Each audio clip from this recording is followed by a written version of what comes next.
What's going on, everybody? This is Raw Dog Sports. I am Mike. That is Evo. And good morning, Vietnam. We've got a hell of a show for you today. Guys, Merry Christmas to all you guys out there. GIs fighting all across the world, and to everybody tuning in today. We appreciate you guys very, very much. My man, Evo. How you doing, brother? You had a great Christmas. I had a very good Christmas with my family. In terms of the gambling and the bets, it did not go well for me. But my guy, how you doing? Hey, I'm doing good. Everyone in the family seems to be fighting off sicknesses. I'm built completely different, so I'm good to go. Viruses ain't got shit on me. It's probably because I fill my body up with all the different black market liquids and things like that I can, and it works. And if you guys want to get on the train of not taking in government-aided subsidy, weird fucking whatever, COVID shots and all that, watch Joe Rogan with me and just get on everything that he tells you to, right? I need a filter real quick to turn myself green or something like that, like CNN did to him. But I'm doing good. Happy to be here. Yes, had a good gambling day as far as Christmas goes. 2 of 3 on that one. Not so much for you. And then also, it looks like you sustained a horrible, absolutely tragic hand injury. I noticed that, and it's on screen right now. Touch and Go will watch you on the injury report there. But happy to be here. Real excited about this slate of games that we have both going on today and tomorrow, which we're going to go through today and get some picks in for. But Mike, how are you doing, buddy? I'm doing good, brother. We have an insane show today because we got recap, bets, parlays. We got the whole shebang going today. But you are right. Shout out my father-in-law, by the way. Got me a fucking awesome, or actually us, I think, me and producer Amber, incredible chef's knife set. I was cutting up some steaks because my mom went out and got a strip loin. So man, we were going all out for Christmas. Them knives are shot. Them knives are sharp. Cut right through my finger.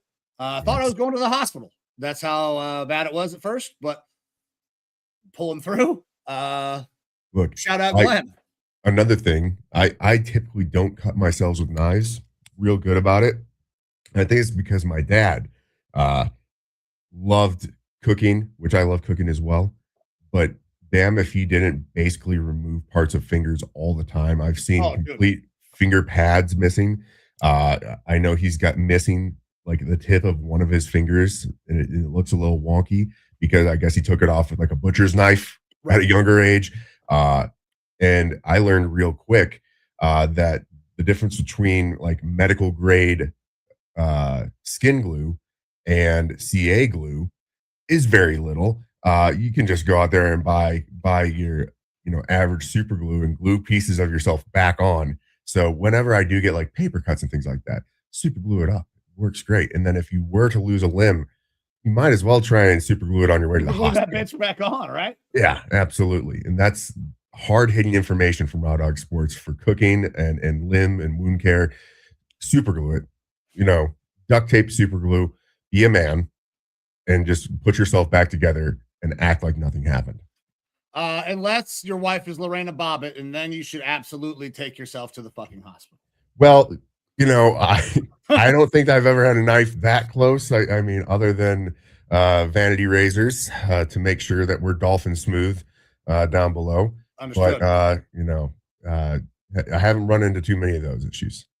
There you go. All right, my man. So I hope you had a great Christmas. To everybody who's tuning in, I hope you guys all had a great Christmas as well. Me and my family had a good time.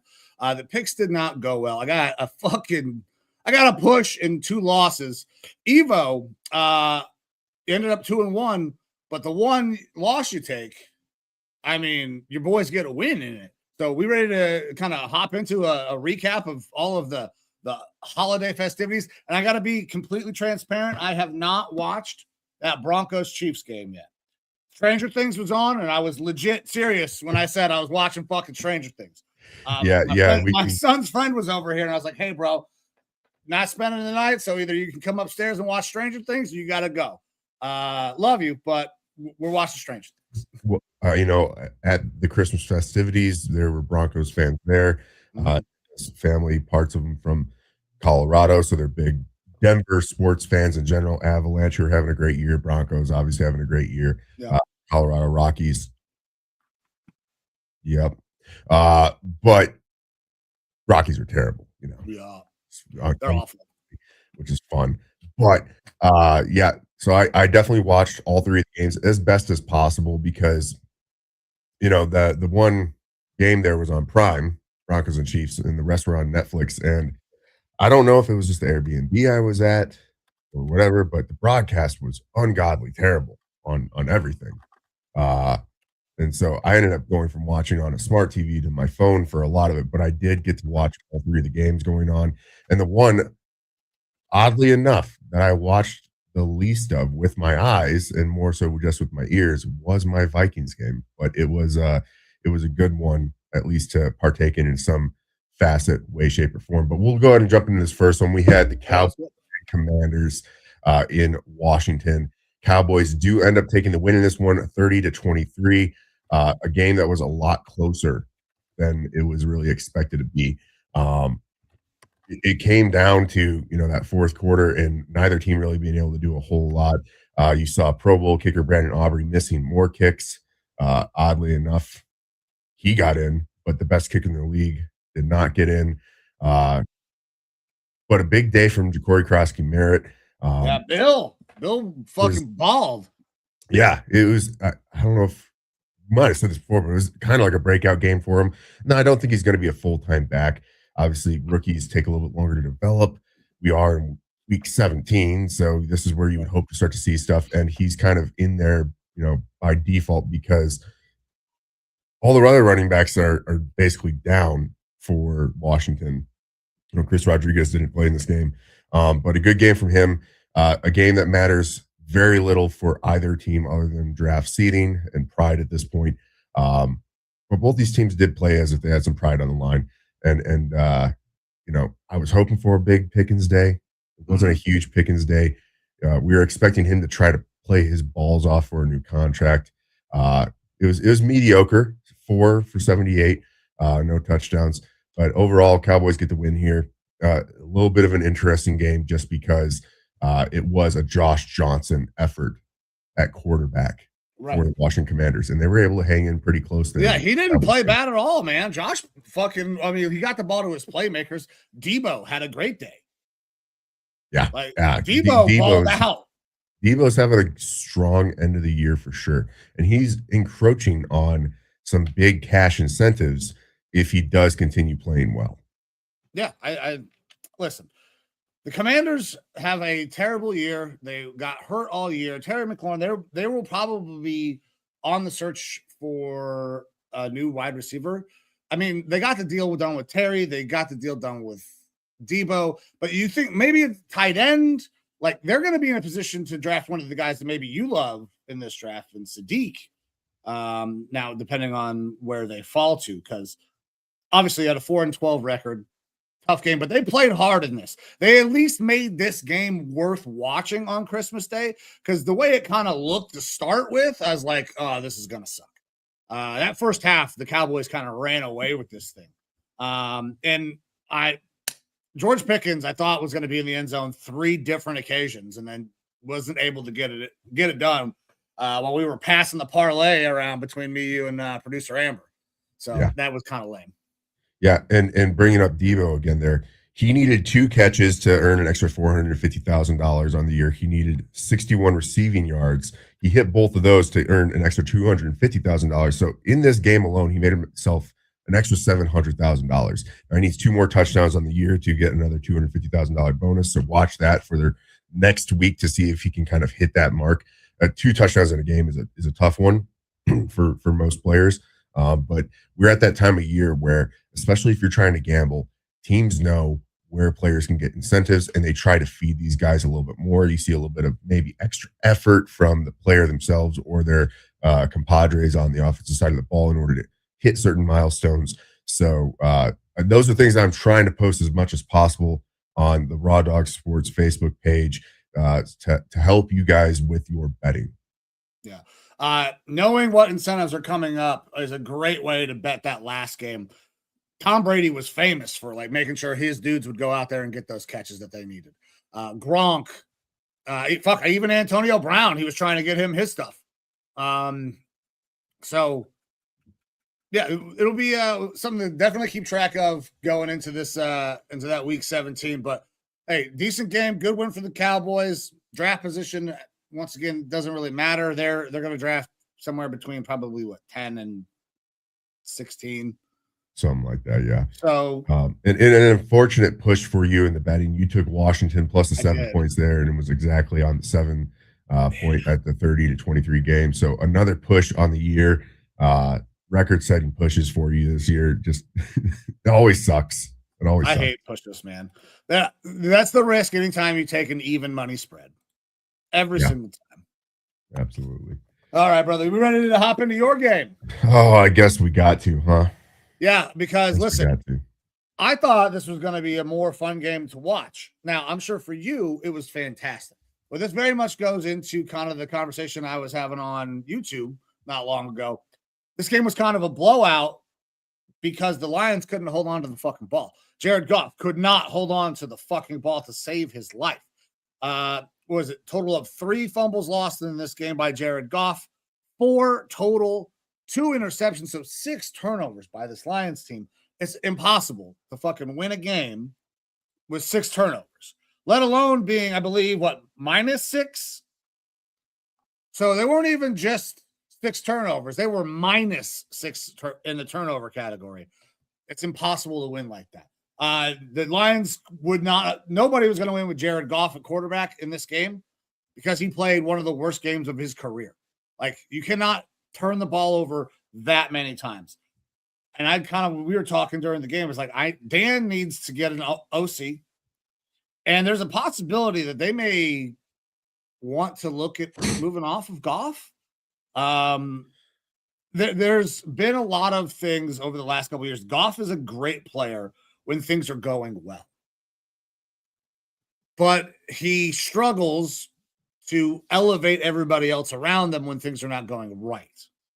He's a guy that can distribute and does it at a high level, but is he really the guy that takes you over the edge? That's one of the reasons the Rams dumped him, right? They wanted to move on and they went and got Stafford. Are we starting to see some of those same issues pop up? Yeah, you saw like the difference between Ben Johnson being there with the Lions and not being there is absolutely tangible. The Lions probably need to fire their play caller. At least bring in someone new to do the job because Dan Campbell just isn't cutting it.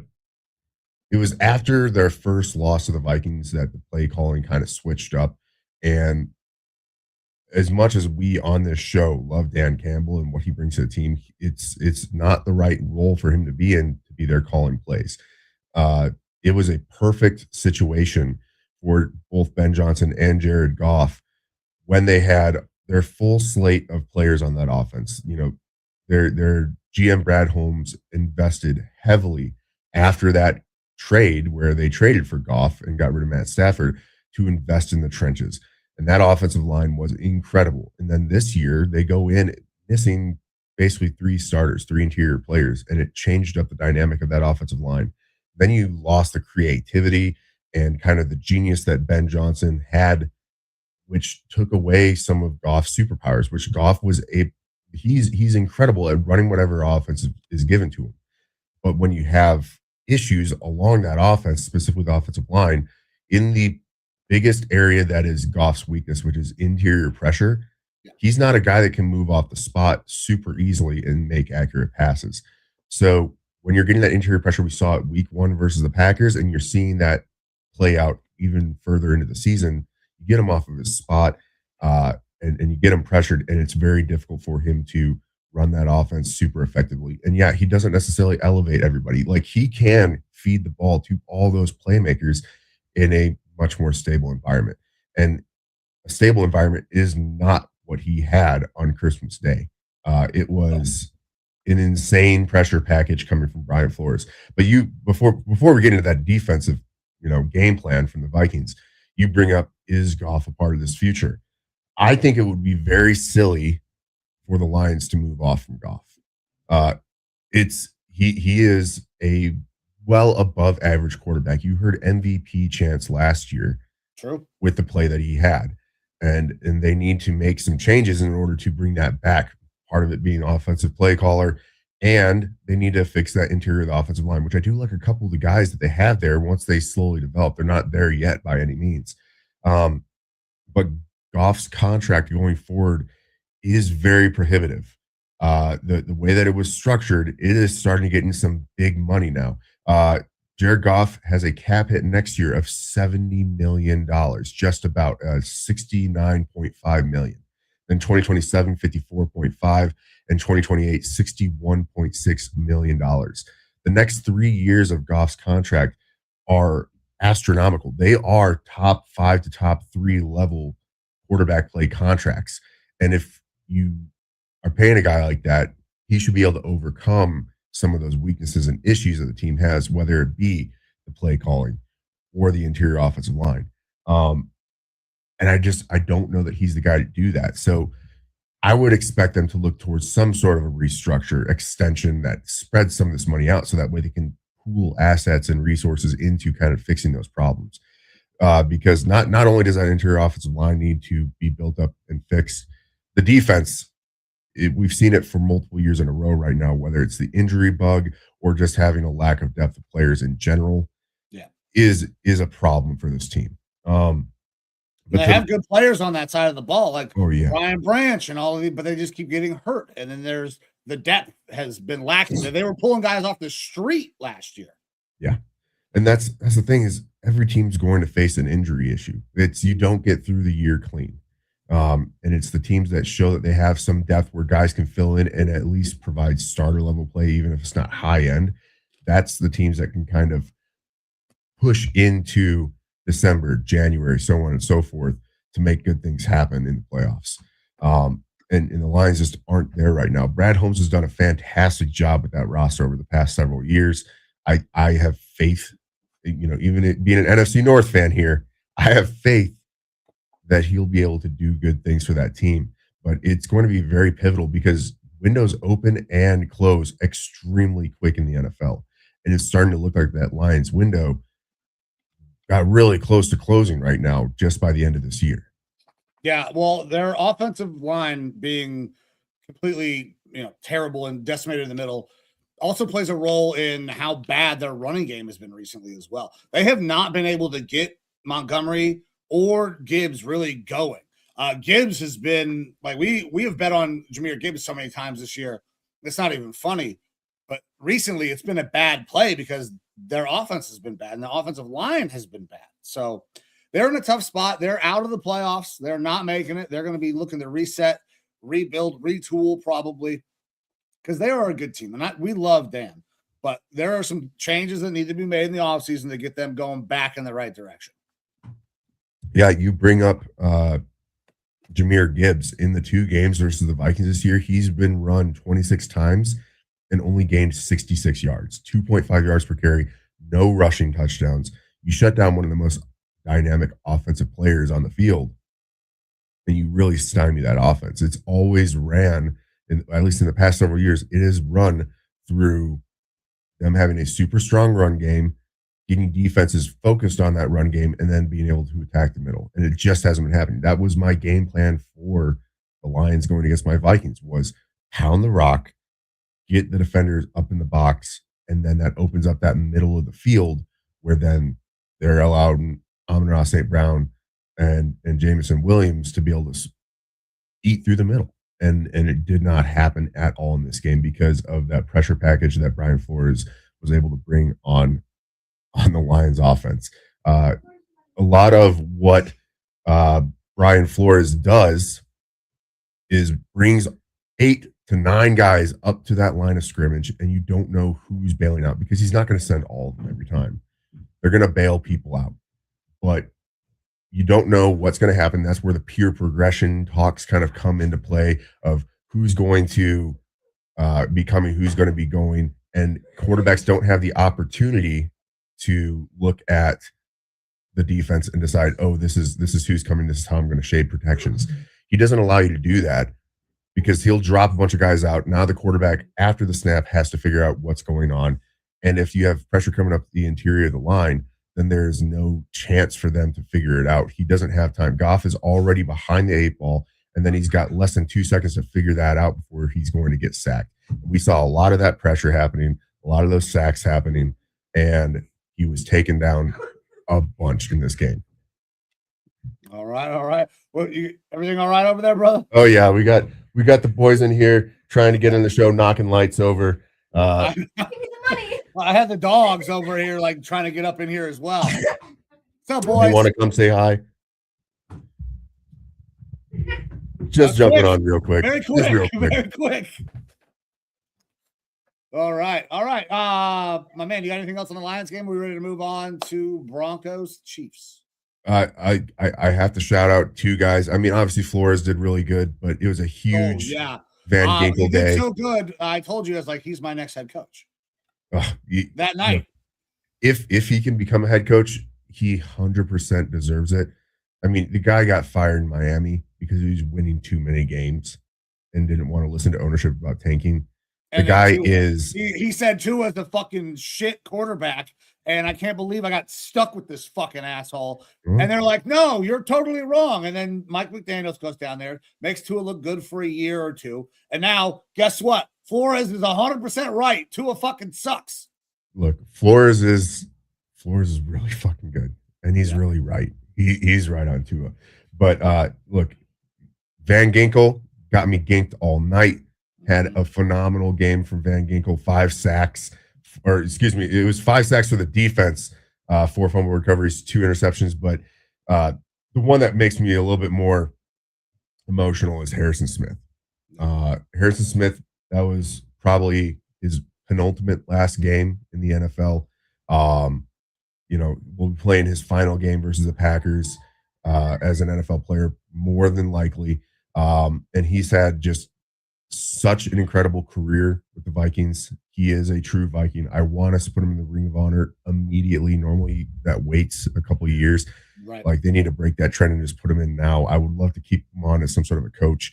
But you see the guy kind of tearing up at the end of the game, talking to reporters, and when it's not even his last game. And he's always been kind of that quiet warrior guy. But he's like, we're not in the playoffs. We're not going for the Super Bowl. And he's like, these fans come out every single week and give us their energy. They're out here in all white. And he's like, this is the reason why we do it. It's because we got the best fans and we're trying our best to get them a Super Bowl, and they're going to get it sooner or later.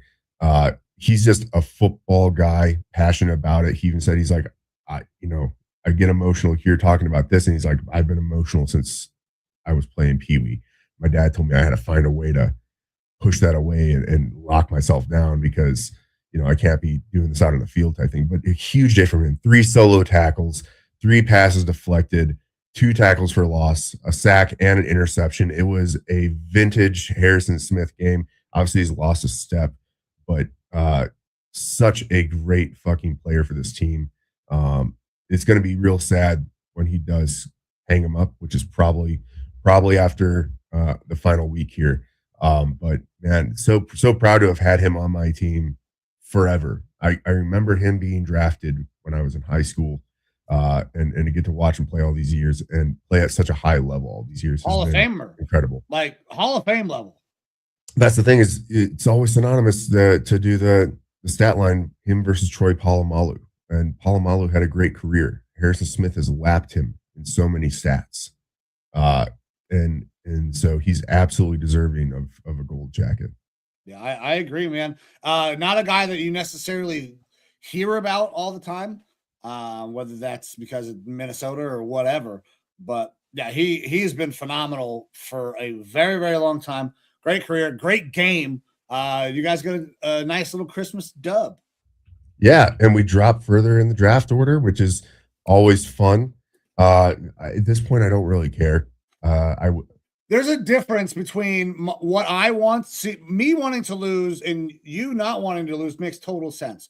You guys have a culture in place that you like, that you want to continue to build around. So you win and then you draft the best player available at your draft slot. We do not have a culture where I think that it's going to be conducive for us to win. So I hope we lose and fire our fucking coach so we can get a new culture and try to draft the best players available. I think both things make sense depending on what you want, and depending on where you're at. You guys have a great locker room, a great facility. Like everything about your report card is always banger. So not wanting to lose makes sense. The Browns report card's like, this place is dog shit. The facilities are ass. So, yeah, if we lose to get a better position and fire a fucking lame duck head coach and get somebody new, like maybe a Brian Flores, yeah, I'm all for that. Yeah. Yeah, I don't know if these stats are updated for Harrison Smith, but I have to roll them out. Drafted in 2012 by the Vikings, played with this team his entire career. 822 solo tackles, 304 assists for 1,126 total tackles, 21 sacks, 37 interceptions, 9 fumble recoveries, 12 forced fumbles, and 48 tackles for loss from a free safety. Phenomenal player. Yeah, he's absolutely exceptional. All right, man, let's move on to that Broncos-Chiefs game. And like I said, I did not watch this yet. So, Eva, I'm going to let you kind of take this one away. Let me know what I should be looking out for when I go back and watch this motherfucker. A surprising performance from Chris Olodokun. Like, he wasn't good, but he was good enough to keep the Chiefs in the game with this Broncos team that is viewed as one of the best teams in the AFC right now. The Chiefs were able to hang despite being down so many players in this game with this Broncos team. And it's been the story of the Broncos all year, where it feels like they just don't really want to put anyone away. We've talked about different storylines of Bo Nix not playing good until the fourth quarter, or this team just barely skirting by with wins, and how flawed is their actual record. It was a very boring, pedestrian game that was close, anybody's game really, up until that fourth quarter. And that's credit to Olodokun, he went 13 of 22 for 66 yards and a touchdown, a very meager day. Yeah. But he was able to run the offense enough to not completely put his team in a bad spot. He had a fumble that he was able to recover, but he didn't do anything to cause his team to give up points necessarily. You could tell that he is not a starting or a backup level quarterback, but he did well enough against one of the better defenses in the league to not put them in a bad spot and kept his team in the game. And then for the Chiefs defense, they played lights out with a lot of different backups and rotational guys in there. Again, playing for very little at this point right now. Like, the Chiefs are going to have one of the best draft slots that they've had since maybe Patrick Mahomes was drafted by them.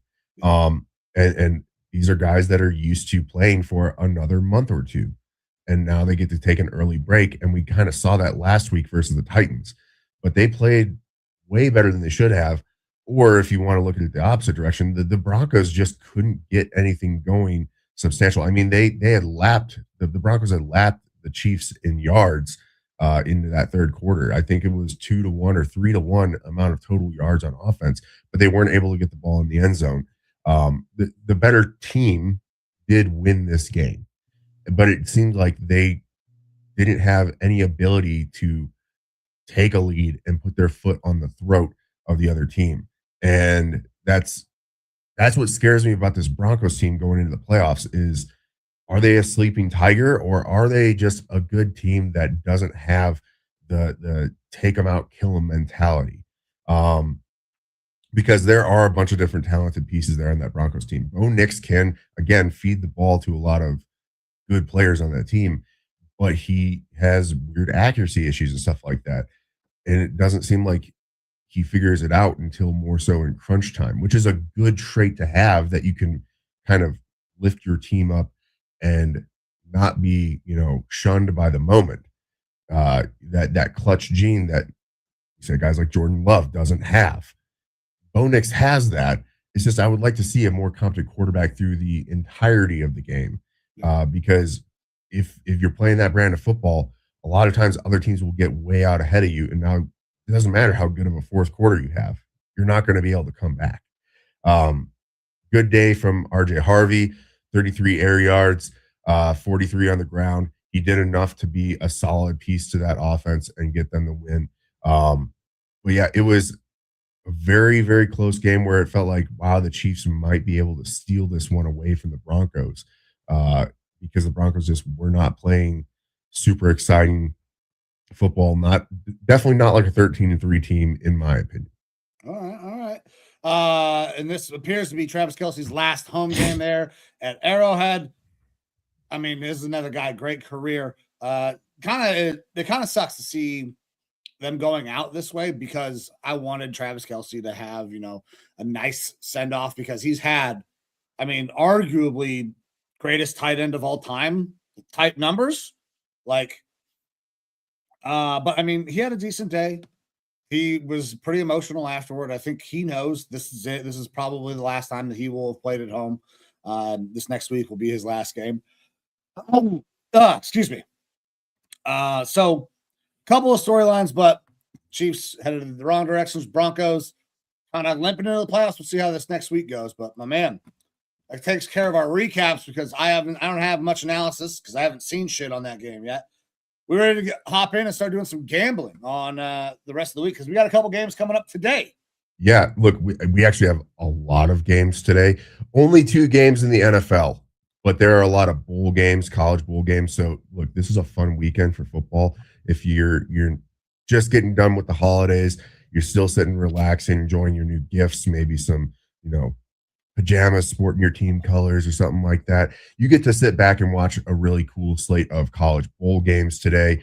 And then you get some NFL football towards the afternoon. So we definitely got to knock out these NFL games, though, in our picks for them. 2 games today, and then another bunch of games for tomorrow. So I'm ready to jump into it if you are, man. Yeah, I'm ready to do it. Let's go, brother. All right. First up today, we have the Houston Texans going versus the LA Chargers in Los Angeles. This should be a pretty fun one, and Vegas is expecting it to be a close one. Chargers are favored at home -1.5, which essentially means that they view these teams as almost a push here. Over under a 39.5, a little bit more of a defensive battle. Part of that coming from the Chargers, again, having a really rough offensive line situation, and the Texans being one of, if not the best defense in the league. I don't know, Vikings are giving them a little bit of a run for their money recently, which I didn't even throw that out there. But since week 11, Vikings are number 1 in almost every statistical category on defense in the NFL, which blows my mind.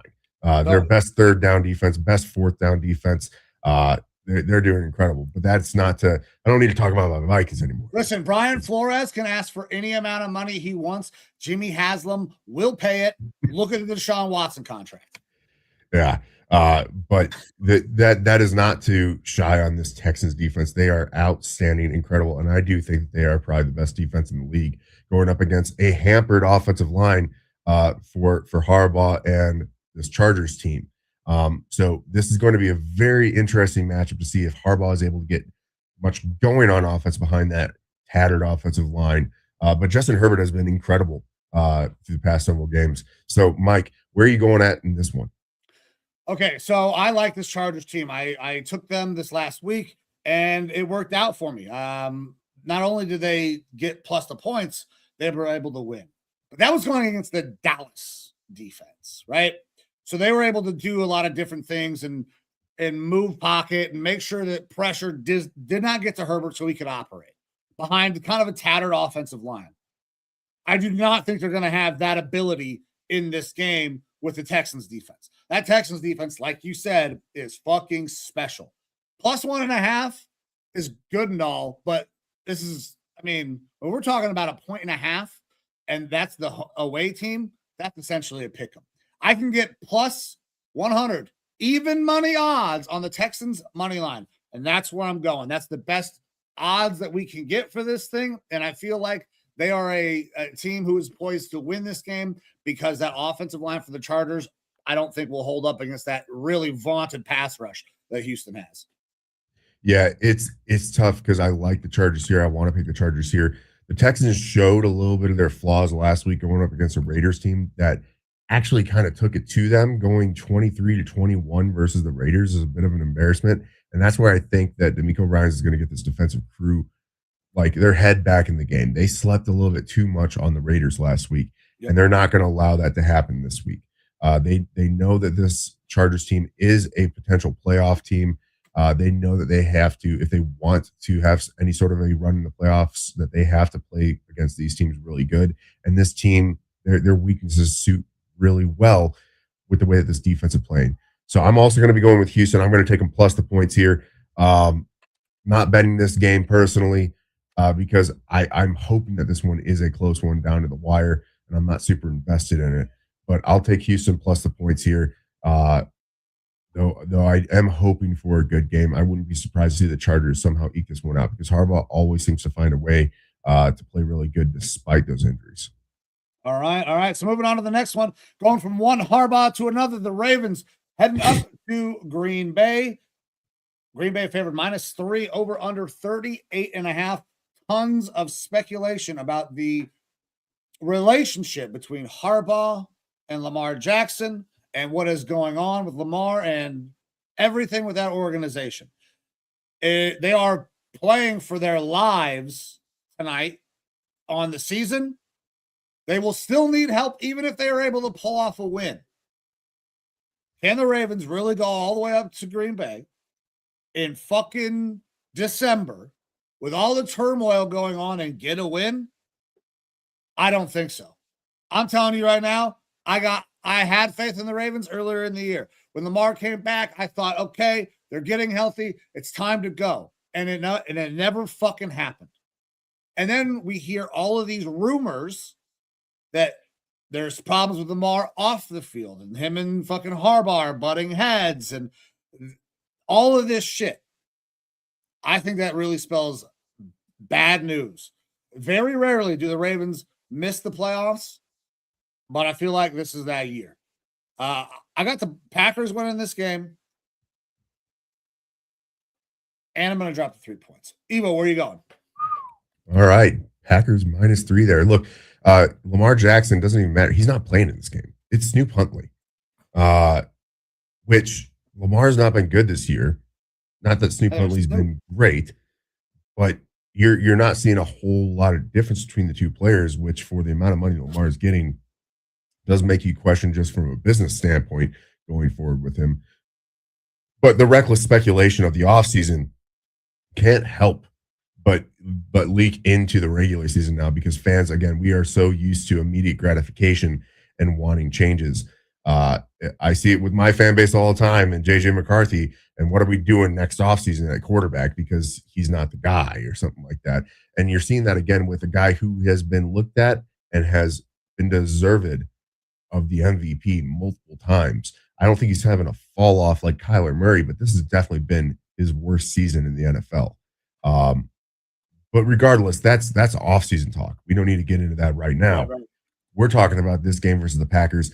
Jordan Love also not going to be playing this game. Malik Willis is going to be out there starting. And the Packers were gifted on Christmas a lock spot in the playoffs by my Vikings after they beat the Lions. So the Packers know we have the playoffs. They can actually start to kind of coast a little bit more because they know that they aren't going to take first place in the NFC North.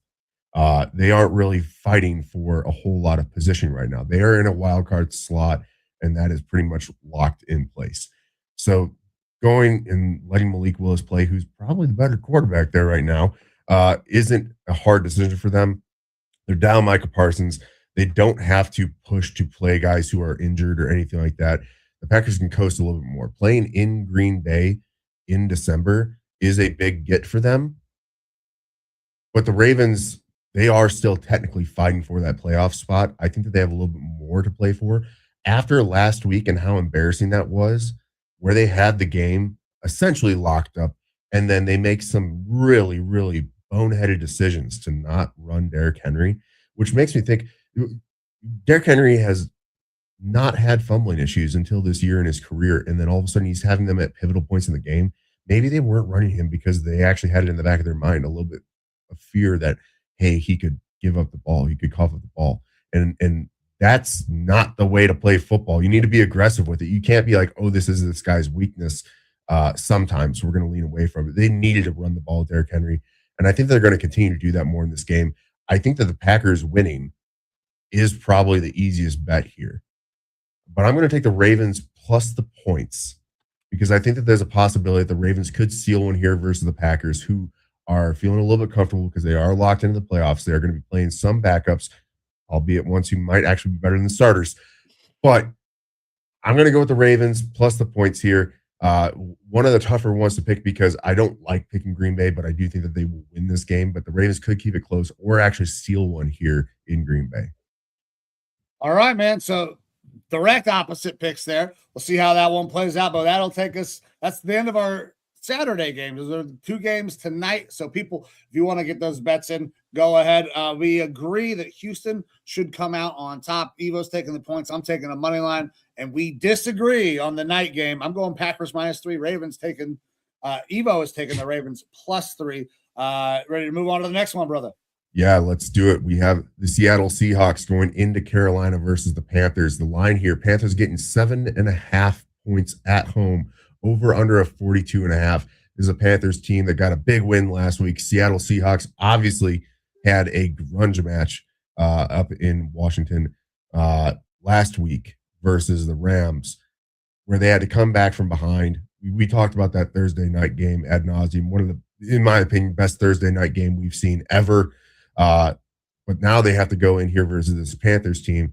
And on the face of it, Panthers are typically the laughing stock of the league, but this year they're actually playing pretty damn good. They're not having a bad showing. The Panthers seem to be that team, again, that plays down to bad opponents and won't blow out bad opponents. But when they play good teams, they play really well. And they're in this time of year where they need to play well because they're going up against another playoff team here. If the Panthers truly believe that they are a playoff team, which as of right now, they are, they have to win this game. So, Mike, where are you going at in this one? Is Seattle just too good? Is that defense too good? Is Sam Darnold going to toss aside any of the late season issues that he's had in the past and show that he was the type of quarterback that he was in the fourth quarter and overtime of last week's game? Yes, to most of those questions. I think the Seahawks do win this game. 7.5 is a lot because the Panthers are actually playing for something like this point in the season. I mean, Seattle's still playing for something. They're playing for playoff seeding at this point. I mean, because I think they still have a shot to, I'd have to double check the standings real quick, which I will. But I think they are still right there with a chance to win that division. Oh, they are leading that division. And I mean, they're going to win. They're leading the NFC. They're the one seed right now. They lock everything up pretty much with a win here. Yeah, they're the 1 seed right now and leading that division. Yeah, so they're going to win this game. They can rest everybody next week. A win today gives them rest next week, a bye. Now, will they want to do that with a bye already coming? Who knows? But I think they get this thing done. Panthers will be coming down to the final week with the Bucs, figuring out who the fuck's going to win that awful, awful division. But I'm taking Seattle on the money line. 7.5 is a lot because you're still playing a professional team who is fighting for their playoff lives as well. Seahawks money line. Yeah, look, in my opinion, credit to Panthers for everything that you've done this year, for how well you're fighting there in the NFC South. I don't think that you have a long run in the playoffs ahead of you, even if you make it there. Seattle's the better team. Seattle's by far and away the better team if they play the better running back. But we know they won't do that. And also, like I said, Carolina plays these teams really fucking close and really well. They beat the Rams this year, which mind blower, right? Mm-hmm. I'm going to take Carolina plus the points here. The easy play is Seattle on the money line. I do like Seattle to win this game, but I think that the Panthers will at least keep it close enough to keep it interesting. So give me Carolina plus the 7.5. I think that they probably won't win this game. Seattle should absolutely win this game, but the way the Panthers play good teams, I think they can keep it close. All right. We'll see how it works out. Both of us could hit on there. 7-point win would work. But my man, let's move on to the next one. We got the Cardinals going down to Cincinnati, or I guess coming up to Cincinnati. Bengals favored -7, over under 53.5. A lot of points expected in this one. And when you look at these two defenses, it makes a lot of sense. Evo, where are you going in this one? It's going to be a blowout. I'm not going to drop the 7 points here, but Cincinnati's going to win this one. And I think they could win by 2 touchdowns, to be completely honest. I like Cincinnati a lot in this game. A big day for Joe Burrow and Jamar Chase in this one. Not a ton else to go over here. This Cardinals team is kind of ramshambles right now. We'll see if they have to change up their coaching staff or not. I think Petzing should absolutely be gone no matter what, but everybody's on the chopping block there, including Kyler Murray. Give me the Bengals on the money line for this one. Bengals money line makes a lot of sense. I'm going to get a little wild. I have tried to play overs that have been like, oh, maybe that could hit. This one is crazy high. I'm fucking taking it anyways. Both of these defenses are fucking terrible. You want to talk about bulk stats? This is a fucking bulk stat dream. Jacoby's going to throw it 50 times because he's going to have to, because Joe Burrow is going to put up a fuckload of points against a terrible Cardinals defense. I'll give me the over 53.5. And what is going to be an absolute fucking shootout. Yeah, I can see it happening. Jacoby has hit over 200 passing yards, I think, basically every start that he's had.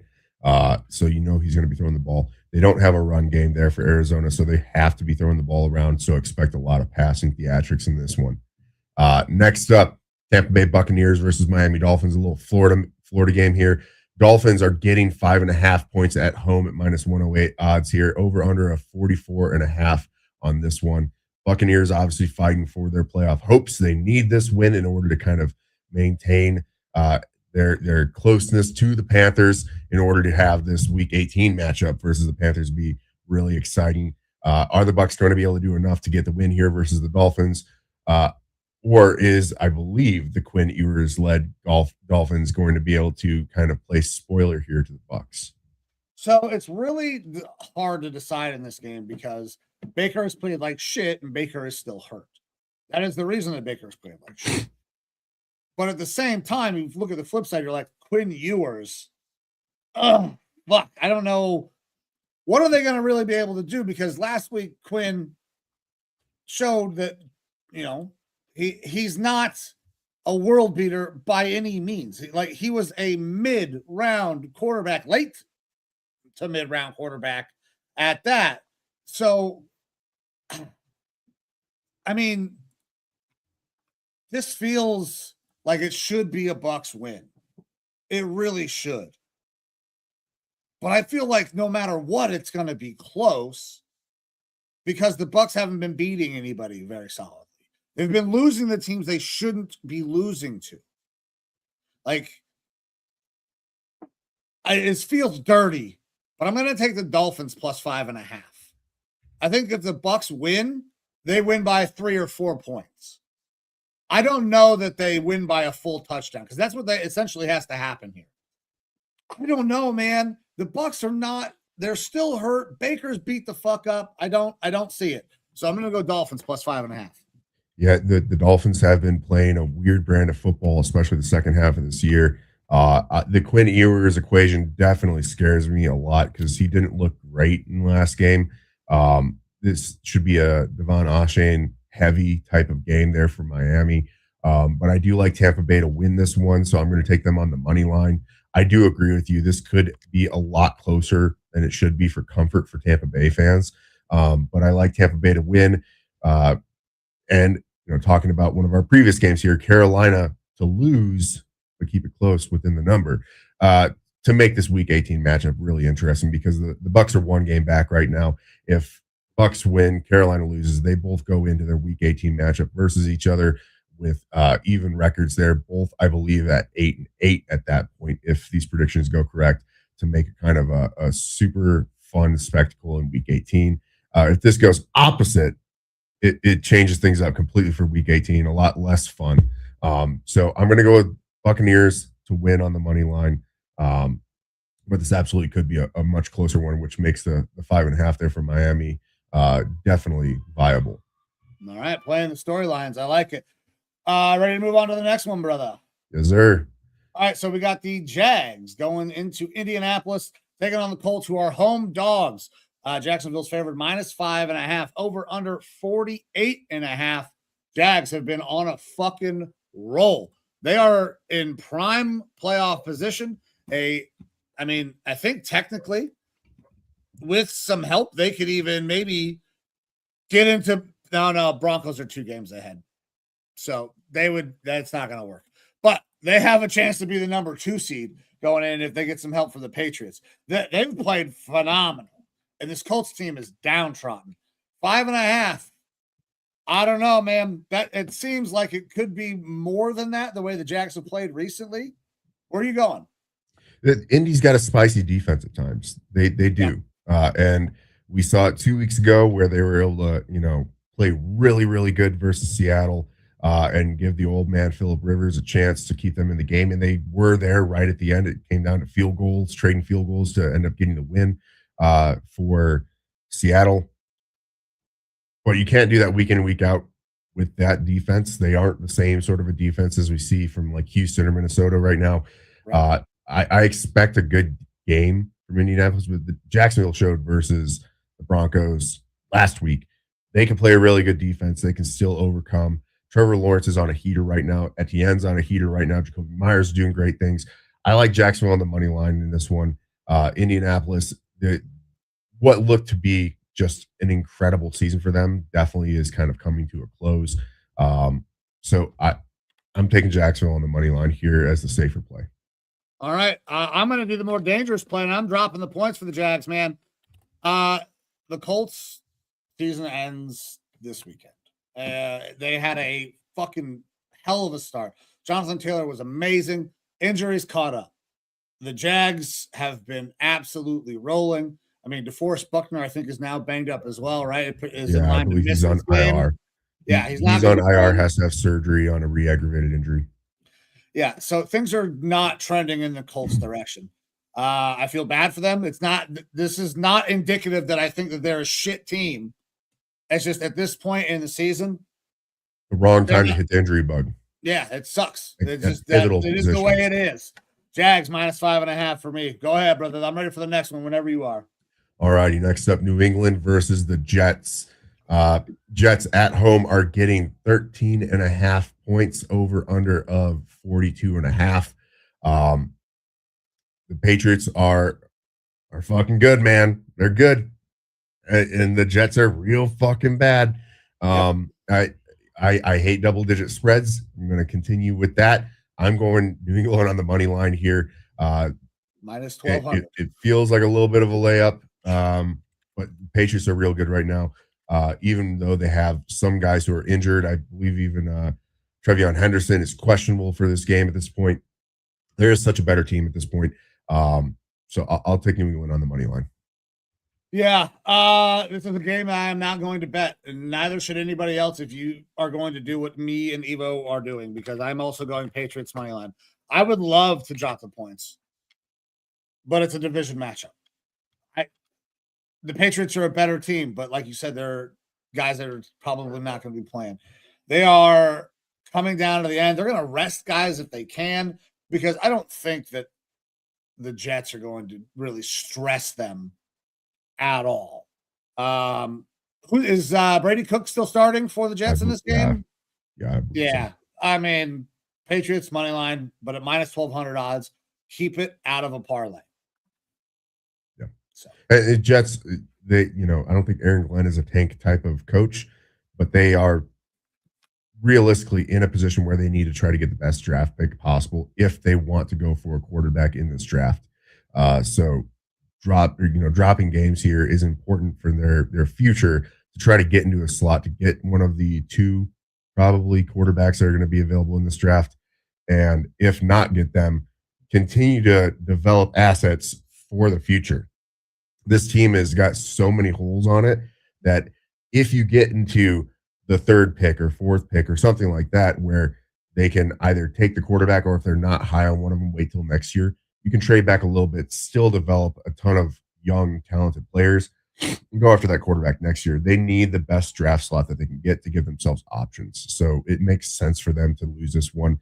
We don't advocate tanking completely on the show, but this is certain times you need to do what's best for your team in the long run. Yeah. Listen, when I say tank, I don't want you to go out there and literally just hand the fucking game because that's pointless.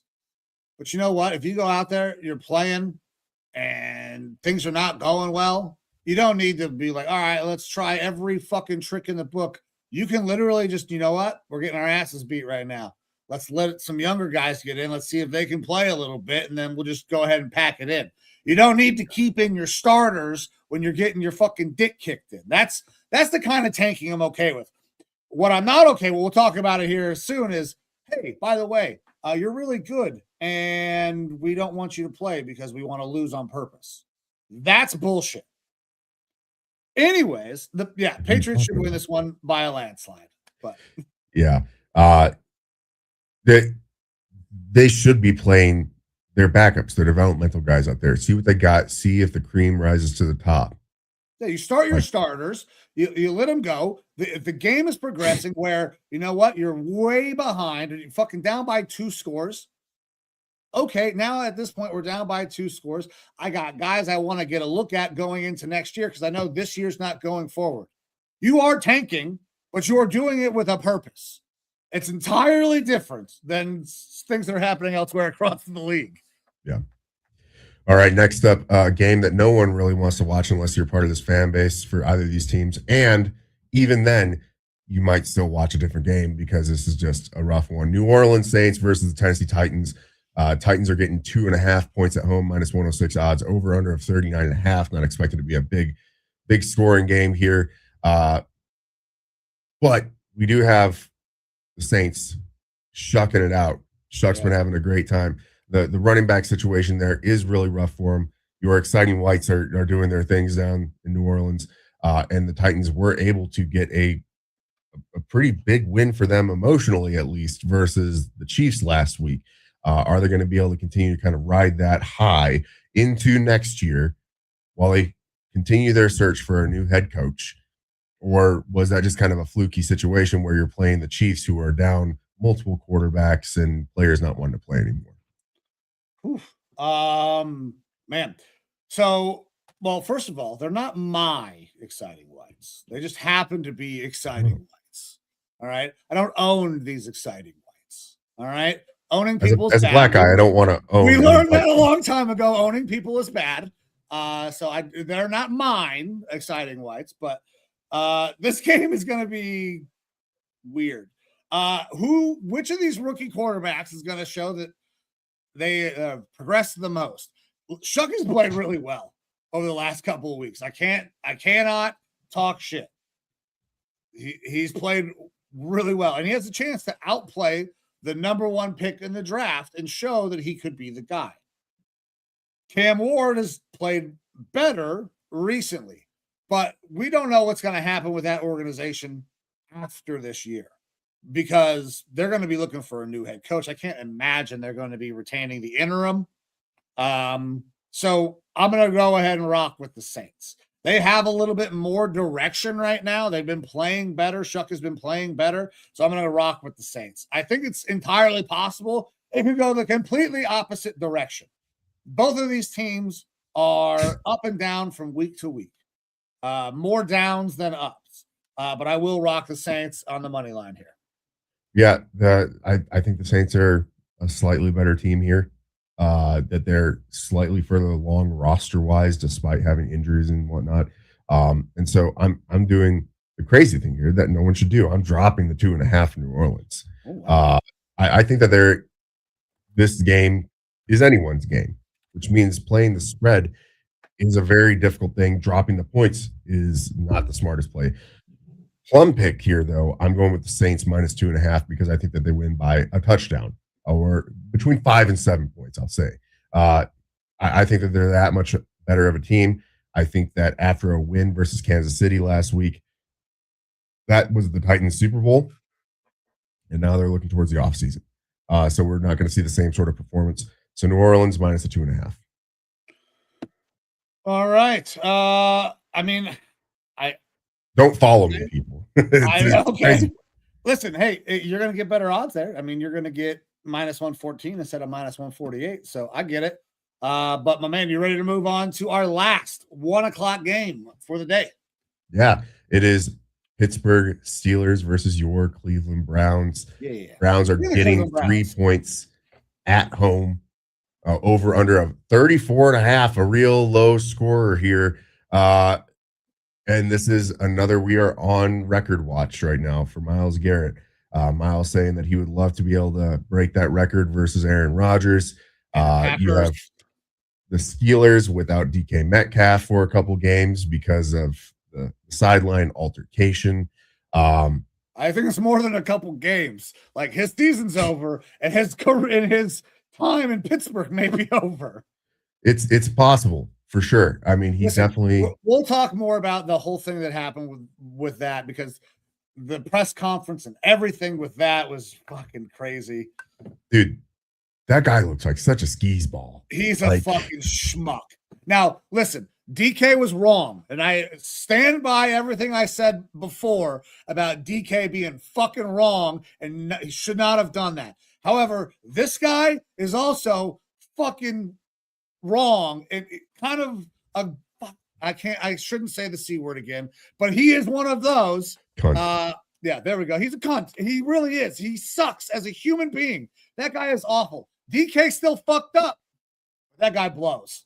That guy with the backwards hat and the suit in the press conference, he's like, epitome of in the dictionary as a douchebag, and also exactly the type of guy that like walks out into traffic and then flops down on your hood on your car. After you stop. You stop at a crosswalk and then he walks by and flops on your hood. And he's like, "Oh my God, you owe me millions of dollars because my hip hurts." That's the type of individual that he is.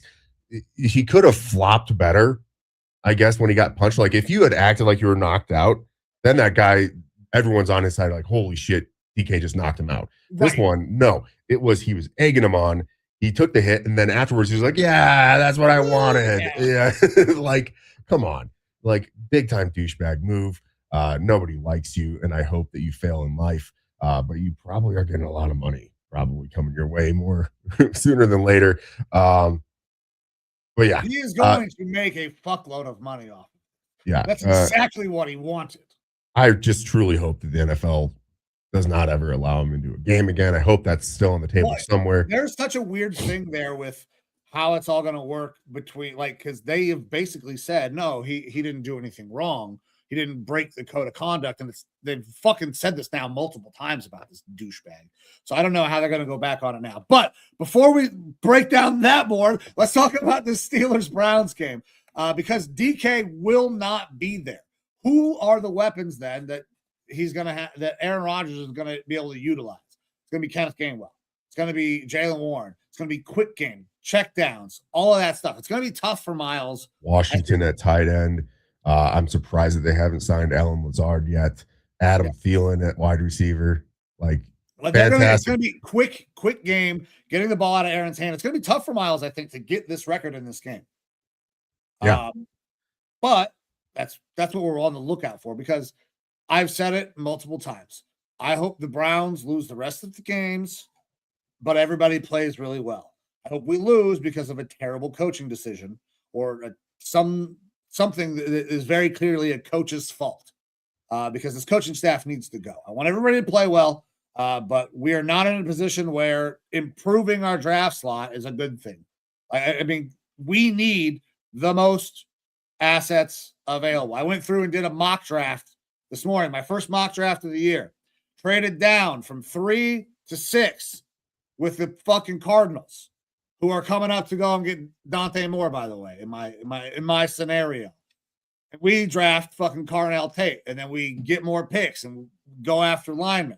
That's where I see this going. That's kind of what I hope for. And I'm not willing to take another fucking push. Even money spreads, I'm kind of trying to stay away from. This game should be won by the Steelers.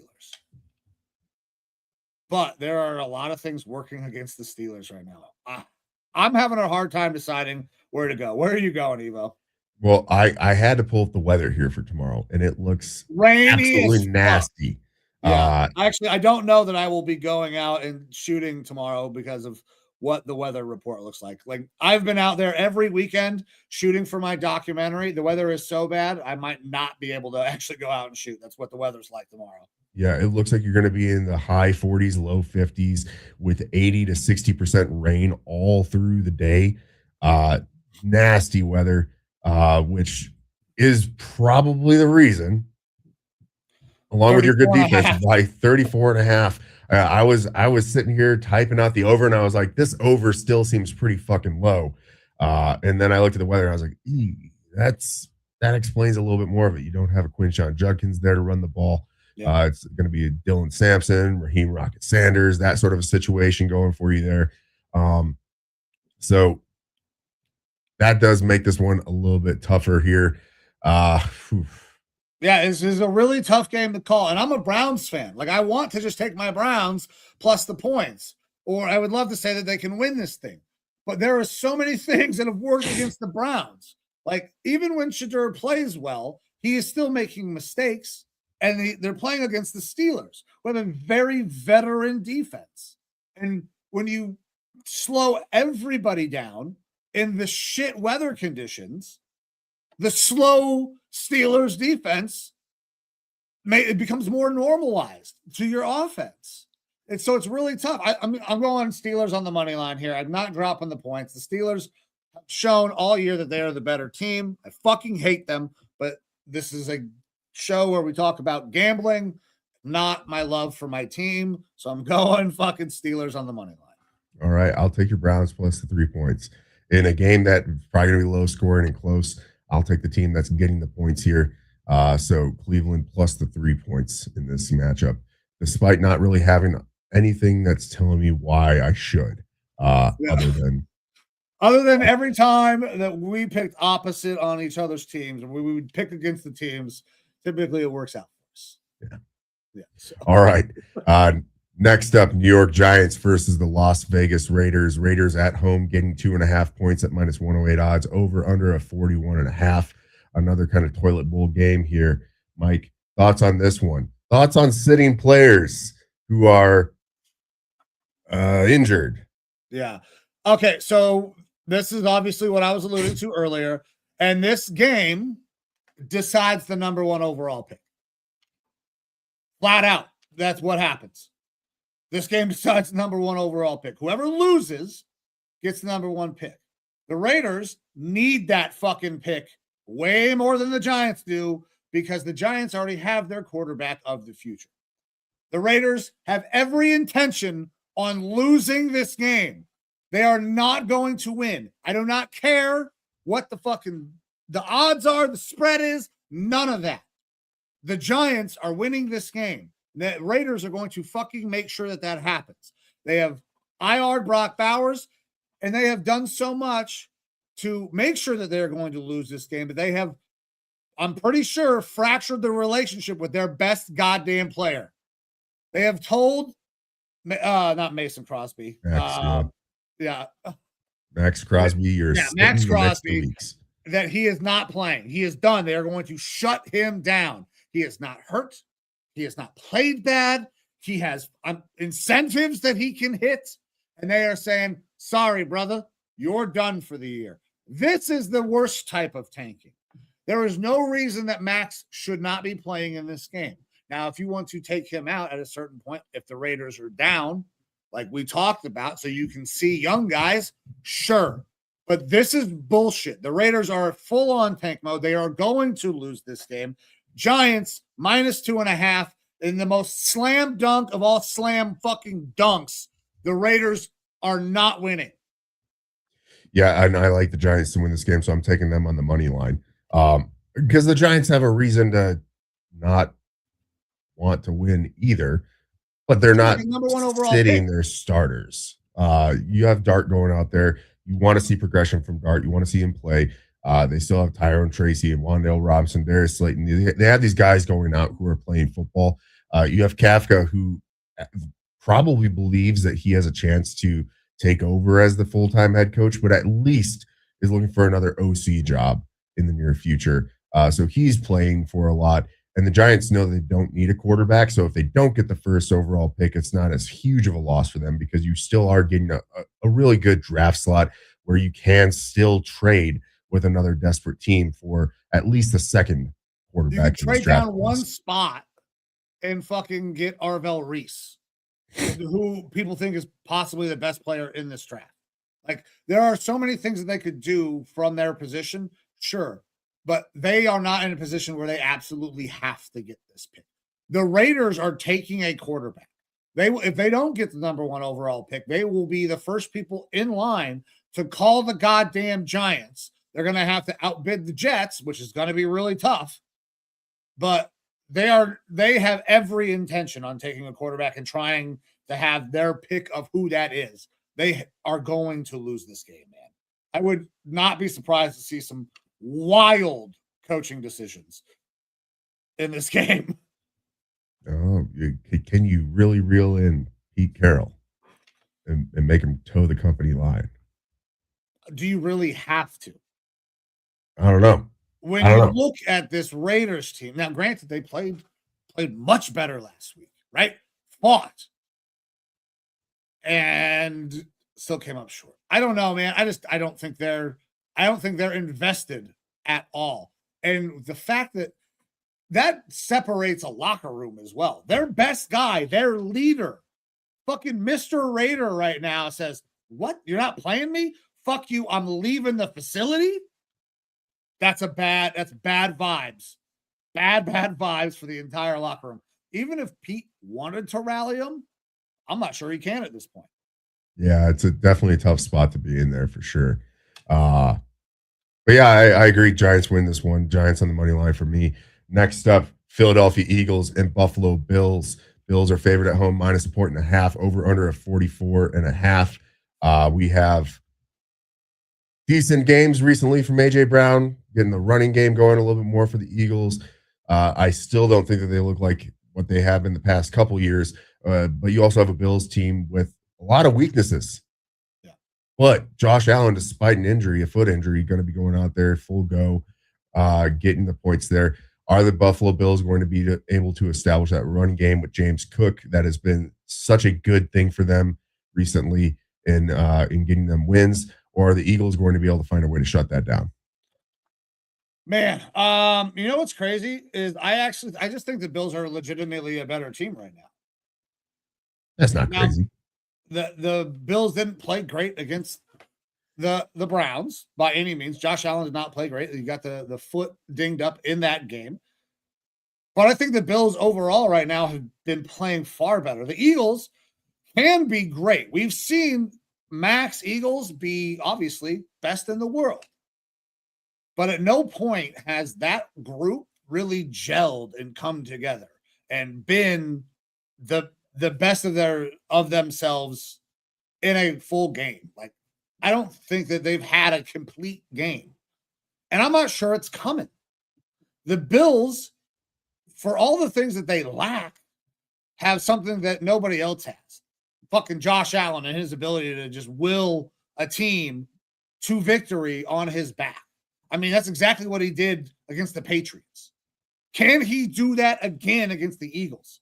Yeah, Josh Allen is going to start to have to he's going to have to get over the foot injury and then catch a rhythm. But this is his biggest chance to go out and win a Super Bowl this year. The AFC is wide open with just a shitload of young quarterbacks with little to no playoff experience and Josh Allen. I think we're going to start taking that step. Josh plays fucking great, plays much better than he did against the Browns. Bills get the win. I'm actually going to drop a 1.5 because that's nothing more than a pick 'em in my mind at home. So I'd rather take the -110 than the -120. So that's where I'm going. Yeah, I'm going to take Buffalo to win this one on the money line as well.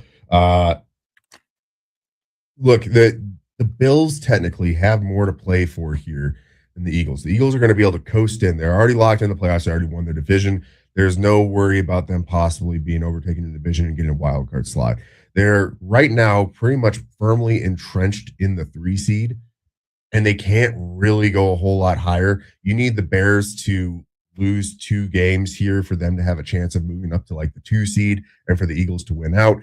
That's not super likely. The Seahawks would need to have a tumultuous end here in order for the Eagles to really move up too much. And then as far as the 4 seed, that's being locked into the NFC South, and those teams aren't catching up either.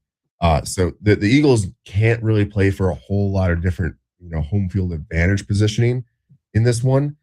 So they're able to kind of coast here. And a team that could focus on getting a little more healthy. Hey, we're going to ride this out, not take too many injuries going into the playoffs so that way we can be at full strength. They're able to coast a little bit more. And obviously, as a playoff team and as a good football team, you don't completely coast, but they are able to be in that position where they can coast, and they have coasted, it feels like, for most of this year. Whereas the Bills, they are still only 1 game back from the New England Patriots in the division. They have more to play for. They have more to prove at this point that they are still within that window. This is probably close to one of their last shots to being in the Super Bowl window, so they have to kind of go all out to get as best a positioning as possible. So Bills in this one, it's a bigger game for the Bills than it is for the Eagles, and so they're going to be playing a little bit tougher at home. All right, so you got Bills money line, or was that dropping the points? Bills on the money line. Bills on the money line for me. Bills money line. All right, my man. It's going to take us to our Sunday night game. Big time matchup. Should be a fun one. We got the Bears going out to San Francisco, taking on the 49ers, who are favored -3 over under 52.5. Caleb Williams has shown that he can get it done late in games. Fucking Brock Purdy, balls. And the 49ers are consistent as consistent comes, almost to a point where they're boring, some would say. Evo, where are you going in this game, my man? Yeah, look, Bears, again, credit to them. They're winning the North this year. Ben Johnson has been gangbusters for this team. Huge hire. That roster is kind of gelling, coming together. This is going to be a tough matchup here versus the 49ers, though, because the 49ers are still playing for a hell of a lot. The 49ers are favored at home. I kind of like the Bears plus the points here, but I'm going to take the 49ers on the money line. I think this team is gelling, coming together well here at the end of the year. And the Bears, I don't want to call it coast mode because I don't think Ben Johnson is going to allow them to coast as well. Like they are going to continue to try to ride this high. The way the Bears play teams, they aren't getting blown out by anyone. The wins that they get typically are where, it's last second wins and things like that, kind of theatrics at the end. So the Bears, I think, will be close in the end of this game, which is why I really would like to take the Bears plus the 3 points. I feel a little bit safer, a little bit more content with the 49ers on the money line as the win here, because I'm scared about the push potential of that plus 3 points.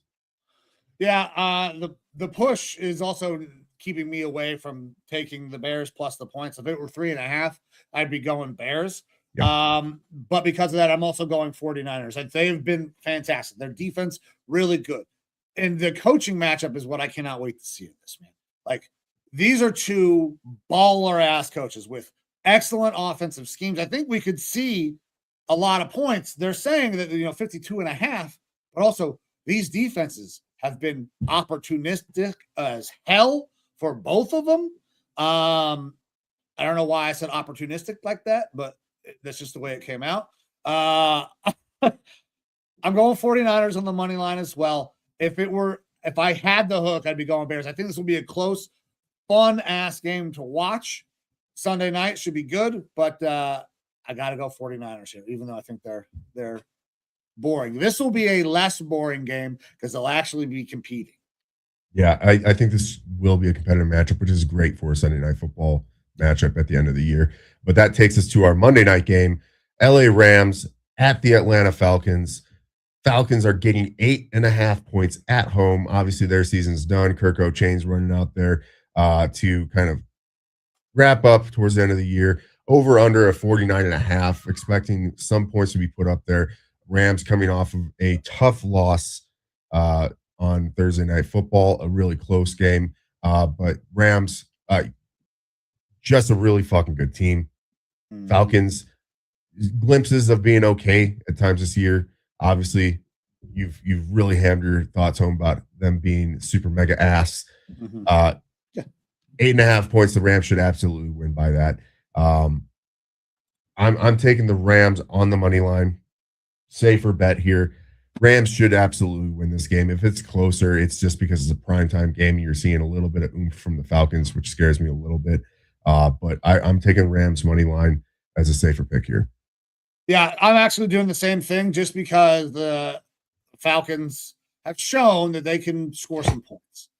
Even with Kirk O'Chain's, like, they have found ways to score points. If they are healthy at wide receiver, is Drake London playing in this fucking thing? Yes, I believe so. So that gives me a little bit more pause on dropping points because they can fucking score. They have really talented offensive pieces. Bijan Robinson's a fucking dog. The Rams are exceptional. So I expect them to win, and that's just where I'll leave it. So I'm not gonna drop any points there. But Rams money line sounds like a good play to me. All right, sounds good. That wraps up week 17. But we do still have a good boy who's been sitting here waiting patiently to throw out his bet for the week, and it's a big one. He's trying to get you more money. Look, Christmas is over. Maybe some presents need to be returned, and better presents need to be gotten because kids were crying. Those little rat bastards. But Blitz is like, nah. We're going to finish out the year strong. Gambling laws and things are changing in the country and how it's going to be taxed. Blitz don't give a fuck. He wants to earn you some money. You got Blitz's big bet here. All right. Trey McBride, an anytime touchdown and what we expect to be a shootout at plus 130 odds. Trey McBride obviously has been clicking with Jacoby Brissett, and we expect this to be a pass-heavy attack for the Cardinals. So him getting into the end zone makes a lot of sense there. Malik Willis starting there for the Packers.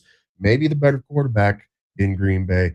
Over 32.5 rushing yards. We saw when he's been getting into the games, he is not afraid to run. And so 32.5 rushing yards is absolutely doable for Malik Willis. And then Keenan Allen going up against a strong Houston defense, but he's going to have to be involved in that passing game. And 40 receiving yards is a pretty low amount for a guy like Keenan Allen. At plus 130 odds, Keenan Allen also looking for some incentives here within the last 2 games. He only needs, I think, like 30 or 40 yards in order to hit more receiving yard incentives. So you know they're going to be trying to get him the ball. Plus, it's part of the game script that you need in order to beat this Houston defense. You need to start getting some aerial attack volume there. So that at plus 130 odds brings Blitz's big bet to plus 806. Oh, yeah. So I got it up right now. Everything looks good. The only thing that has slightly changed, Malik Willis's odds have improved just slightly from minus 114 to minus 112. So you get plus 814, which I just placed a bet. I'm riding along with Blitz this week, man, because I like this. There's going to be a lot of points scored in that fucking Cardinals game. Malik he's a running quarterback by trade. We saw last week that the arm looked much better. I think that was more shocking than the running. So the running here makes a lot of sense. And then Keenan Allen is going to have to be involved if the Chargers are going to keep this thing close or possibly get that win against a really good Houston team. Yeah, Blitz has got a fucking banger here, I think. Yeah, very nice. All right, man. Well, these are our picks for the week. Follow us, fade us. Don't look at the first 3 games if you're following Mike. Yeah. Pushes are always nasty. That's what's that piss yellow. Yeah. Disgusting. Oh, gross. I don't like the way my week started, man, but I feel like there's a chance that maybe to right the ship. I need to right the ship. Now, listen, I don't think I'm in any danger of dropping below like a 50% because let's do a quick math. 25. So 23 games over 500 now. I mean, things would have to go abysmally bad. I don't know that that's going to be the case. So hopefully we get the people right. We can make them some money. And hopefully Blitz's bet, man. I feel really good about that one, confident about that one this week. So, all right. Well, that wraps things up for us, brother. Week 17. Oh, yeah. Guys, thank you very much. Everybody who tuned in, thank you very much. Time is the most valuable thing that you have. So anytime that you give some of it to us, we are forever grateful. I'm going to give my man Evo one last word, and then we're going to get out of here until Tuesday, where we're going to recap everything, see how we did, and then get you primed for that last week of football, because no more Thursday night games, right? That should be it. I believe Christmas so. was it. So we'll have a fun week next week. See you guys all on Tuesday. But my man, Evo, go ahead. Yeah, I'm going to shout out a clothing brand from AJ Brown, where the main slogan of it is check on your teammates. I love that. Slogan. It works for us both on the military side and as sports fans. Check on your teammates. Make sure everyone's doing good through these holiday seasons. And with that, I don't have a whole lot else other than production note. If anyone's wondering where that green dildo is that was back here, it might be gone because my kids are here, or it might be making an appearance up in Buffalo this week. I don't know. Watch out. Keep your eye out. The dildos could be out in force. Guys, thank you very much. Merry Christmas, happy holidays, happy New Year. We'll see you guys coming up on Tuesday, but we're going to get the fuck out of here. I'm Mike. That's Evo. This is Raw Dog Sports. See ya.